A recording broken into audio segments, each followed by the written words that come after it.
Hi, we are here with Maxine Lester, a phenomenal letting agent who's been trading for rather a long time. I'll let her share how long that is. It's 20 years. 20 and I had years. far less wrinkles than I've got now, I'm sure. That's crazy when you think about it. That is a long time. That is. And I wanted to have a chat with Maxine because I think this would be really useful for our listeners to hear all about, because one of the big challenges we have in agency is we tend to collect staff. It's quite a thing, you know. We think, we'll get another person in to do that, person in to do that, Always. person in to do that. And of course, the challenge with that is we then have so many staff and we tend to find that we're still too busy. And I know you have created something phenomenal. You've actually managed to reduce your staff by 25%, but increase your turnover by 35%. Which are the right ratios. Exactly. Now, I think our listeners need to hear all about this because this is what everybody wants to do, right? So tell me the secret. What did you do? How did you do it? We had to change our mindset. And the mindset, I really think, came from the original boot camp that we went to. When I was sitting at a table and Sally came along. And how many staff have you got? That's too many. And I thought, how dare you? I know how to run my business. I've been running it for ages. 16 staff you had, is that right? That was 16 staff then.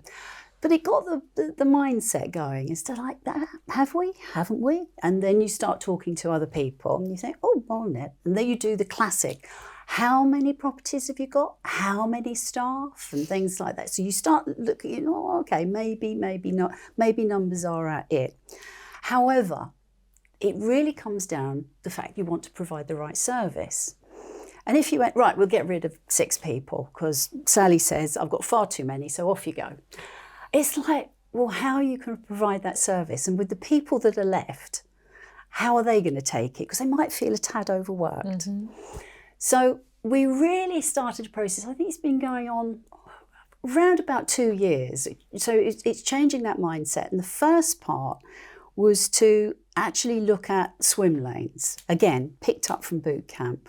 Swim lanes for us is like who does what. And literally laying out on a spreadsheet, right, that's the job. What happens in that job? All the little bits and pieces and who actually does it. And we found there was a lot of, oh, you do that and you do, oh, and you so you're both doing that, right? Okay, so there was a lot of hangover, which is great when people are on holiday, but they're not on holiday all of the year. So once we got the swim lanes, then it was really looking at what people did. Now, I know you hate it because you say, stay off the tools. It's the only way you're going to run your business is stay off the tools. Well, I didn't, to my shame, I didn't understand the detail of exactly what was going on.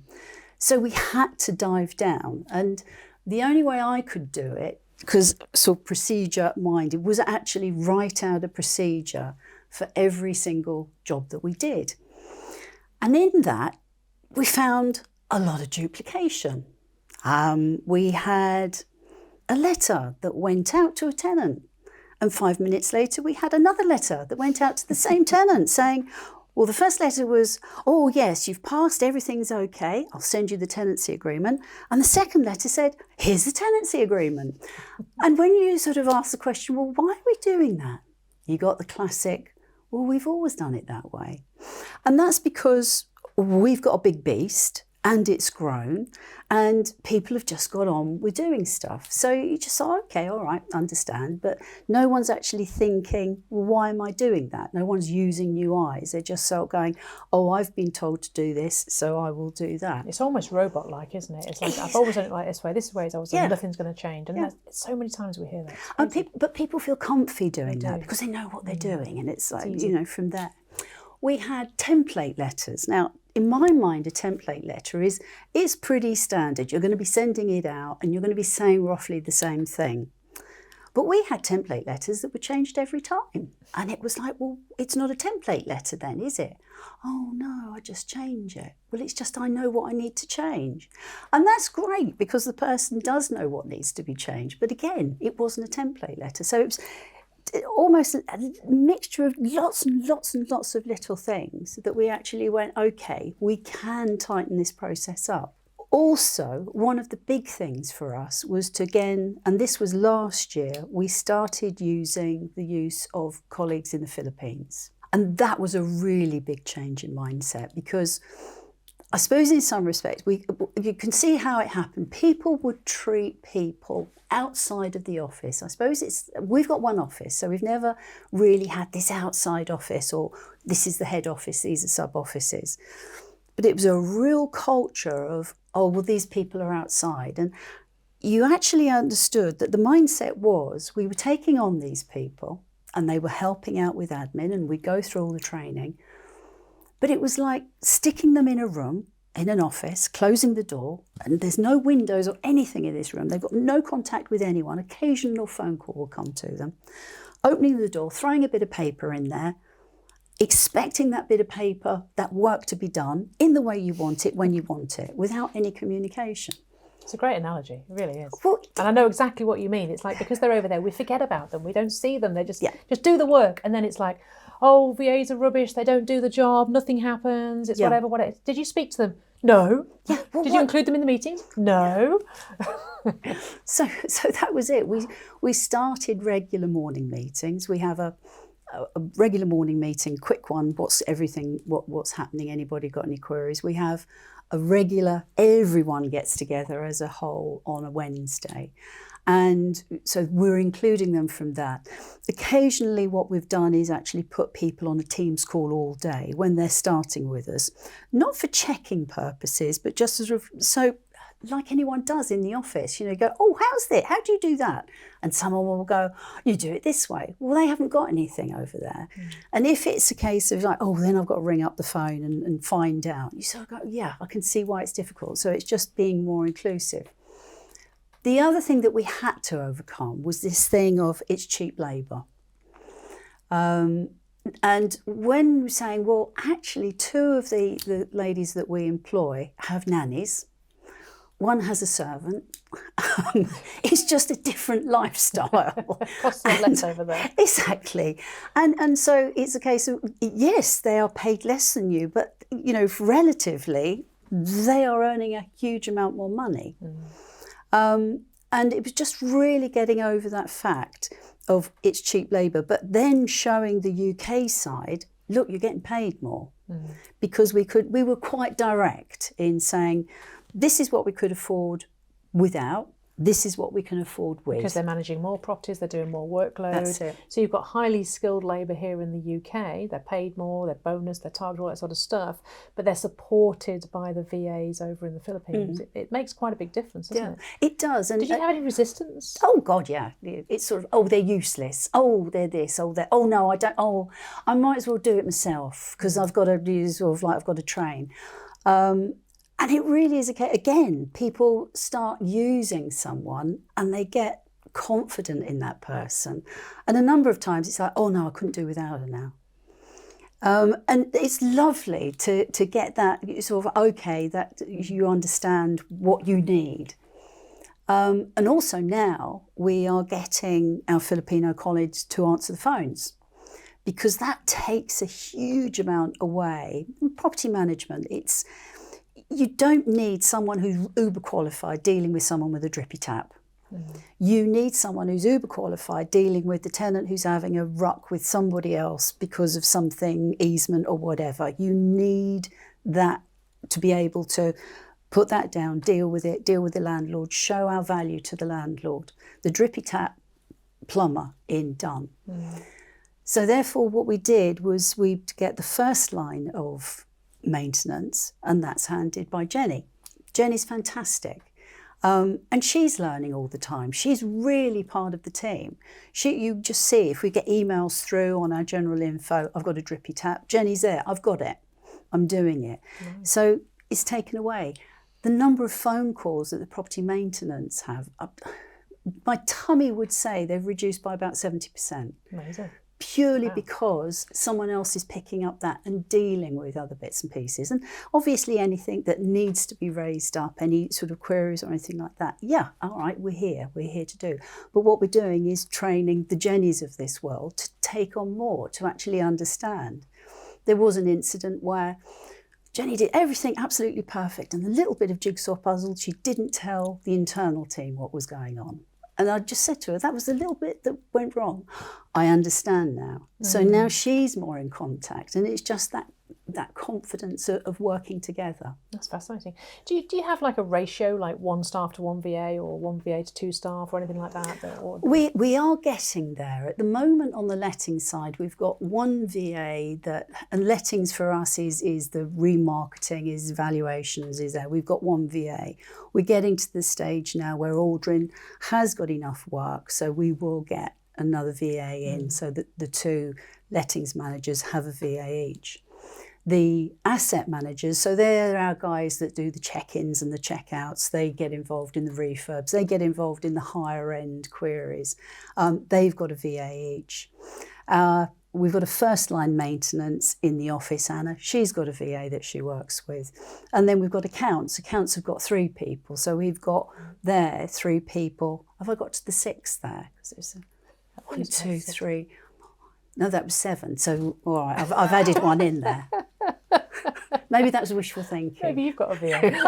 Yes. Or you're the only one without one. Yeah, I've got a VA. Why haven't I got a VA? Need one. I need a VA to sort my life out, darling. But no, it is really a case of going, okay, if anyone says to me, oh, I'm doing admin, they know now what I'm going to say, and I'm pretty boring. And it's just someone said, oh, well, you know, if I could have a day at home doing admin, and you could see their little face drain, like, shit. Waiting for it. That's what she's now going to say.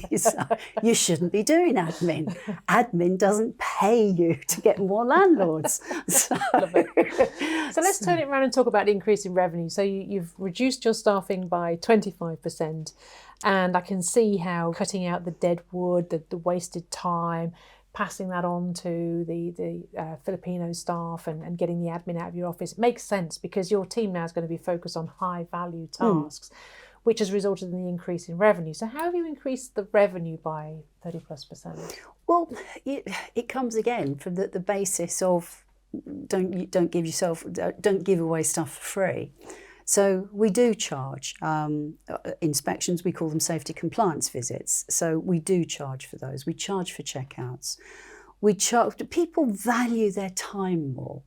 One of the things we had to get over is we'd always had a very, very helpful staff. They wanted to make sure that landlords, no, I'll help you. I'll do this. I'll do that. And I suppose, again, we had to slightly change the culture and go, great customer service, keep the customer service going, but they've got to understand the value of what you're doing. So you've got to understand the value of what you're given. Are you? No. Yeah, I was talking to a letting agent yesterday whose tenancy manager was going to feed the landlord's dog. Perfect. I mean, wow, I need that letting agent. Yeah, maybe they could be my VA. Yeah. Come on, for free, that for free. No, it was, and it was very much, they didn't like saying, no, we can't do that. And I was always the thing of like, you don't have to say no. Yes, the charge will be this. And then it's sort of like, again, I had it thrown back in my face yesterday. Well, Max, it's your time or my time. So it's sort of like, you think, oh, well, at least they're listening. So it's very much a case they understand. And I think the more you give away for free, people expect that. That is like, oh, well, you did that for free last time. What's the problem? Why can't you do it now? And it's like, well, okay. Yes, we did. And as long as you give people the reasons as to why you're going to charge for that, as long as it's not just a case of, well, we just decided we're going to charge for it now. There is a reason behind it, but they're valuing their time more. It's interesting. One of the things we always talk about is the level of free and free. And I think just for those watching and listening here to look for in your own agencies, because I know you found this and I see this all the time with people that we talk to, is there's the things that we include in our services, check-ins, check-outs, inspections, whatever. You know, a lot of people now charge for that. A lot of people still include that for free, however. But then there's free, like letting the dog out, like draining down the boiler at Christmas, waiting for British Gas to turn up, sitting in the house for 7 hours, doing the cleaning. Oh, you've heard the story of somebody actually going and repairing the decking themselves as a tenancy manager when a tenant damaged the decking at the end of a tenancy. I mean, that's not in our remit. We wouldn't be insured for that, no liability. Did you see any funny free stories in your journey at all? I'm going to say no arrogantly because I wouldn't let it happen. but I think what it was, I think we'd bought a couple of businesses along the way, and it was interesting because it was shown to so we bought one, lovely lady in Cambridge. And what we hadn't realised, that her son was going around doing the maintenance. So he'd go around to every property every month. What would you like done? Oh, wow. And the tenants would go, oh, we'd like bop done. Crikey. Yep, absolutely. And so they got a little bit of a shock when we took over. And that sort of didn't come out in the due diligence, which it was our fault. But it was like, and they were going, what? They do that for free? That's stupid. And you go, yeah, but that's the same as you sort of doing it. So I think it's more of they saw it from another way of what would happen. And the most recent one, what we bought, again, a lovely lady. And she was doing so much for these landlords. And it was just, they weren't thanking her. And I think that's just... it's horrid. She was really putting herself out. She was working her fingers to the bone to actually make it work. And it was crazy. They were just expecting it to happen. That's crazy. And so you put a stop to that. What happens? All the landlords run away? That's what everyone thinks is going to happen when they do that? No, you provide the service. So you say, this is what we're going to do. And it's staying in that lane. It's being clear. Our service is this. Yeah. Our service is to manage the tenancy and keep everybody on track and make sure everything's right. It's not to put the bins out for you, let your dog out and do your maintenance for We'll free. do it. Yeah. We charge this. Exactly. We'll absolutely do it. It's your time or mine. It's a bit like going to the accountant and saying, I know you do my business accounts, you do my personal accounts, and why don't you write it my husband's? And you're not going to do it. But I suppose it's also like these inspections. Every single agent, we've done it. We did it for years. 4 visits a year. Oh, we'll do it. We'll do it at 2 weeks after they move in. We'll check this. It was our USP. And then you think, well, okay, but do the residents actually want that? Do they want to be overseen every 4 weeks? Well, I personally would find that an insult. If I was renting and you wanted to inspect my house 4 times a year, I'd say that's just not okay. It's borderline harassment, I would say. Well, it's their home. It is. And it's because everybody did it. And a couple of years ago, we'd sort of go, look, do you really need these 4 visits a year? And we weren't charging at that point. And they was like, no.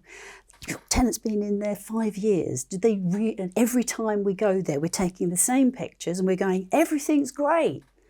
Do you actually look at that? No, because everything's great. Fine, why are we doing it? Why are we spending the money doing it? So then you get to that point, so then we changed it. But what we didn't say, right, we're going to charge your inspections now. We changed it. We called it a safety compliance visit. We redesigned the whole thing. Okay. It took longer. So it wasn't a case we were just suddenly charging for something that gave free. We reinvented it. And people could understand that we were reinventing. And it was like, when they're being charged, oh no, I definitely want to. That's no problem at all. We will do it. So, but you charge for it. We charge for it. Absolutely. I love it. That's amazing. Do you have any final words of advice for our listeners of they're worried about the change, they're scared to make a change, they've always done it this way, they're feeling that way, but they're listening to you thinking, I want to do that. Any words of advice? Change is difficult. Change is sometimes really, it's quite uncomfortable. But if you actually look at what you want to achieve for your business and you want to achieve for the people within your business so that you can give them more, you can give them more training, you can give them more social time, that's really how you're balancing it out. So it's just really understanding that it's not going to come overnight. You've got to understand, I think you've got to decide what you want to change first of all. Be really clear about what you want to change. Understand it's not going to be easy, but stay on the road, because there were a couple of times where we just thought, oh God, this is painful. I can't be asked. But you just go, no, we're doing it because of this, and it's that we're aiming at. Sometimes we get too comfortable, don't we? Yeah. And it's easy to stay there. I'm earning good money, the business, and I know you had a successful business, everything was fine. You didn't need to make those Have changes. a good business, eh? No, you did have a good, I'm saying you did before you made the changes. You didn't need to make the change. But as a result of that, you've got an even better business now. And I think it's just easy to sometimes stay in that comfort zone and go, no, it's okay. but you didn't, and you've seen the results from that, so fantastic. Hey, so if you've enjoyed this content, don't forget to subscribe on our YouTube channel, and you'll get lots more interviews and exciting content on how to grow your letting agency. And Maxine Lester, thank you so much for joining us today. Thank you. Thank you. Bye-bye.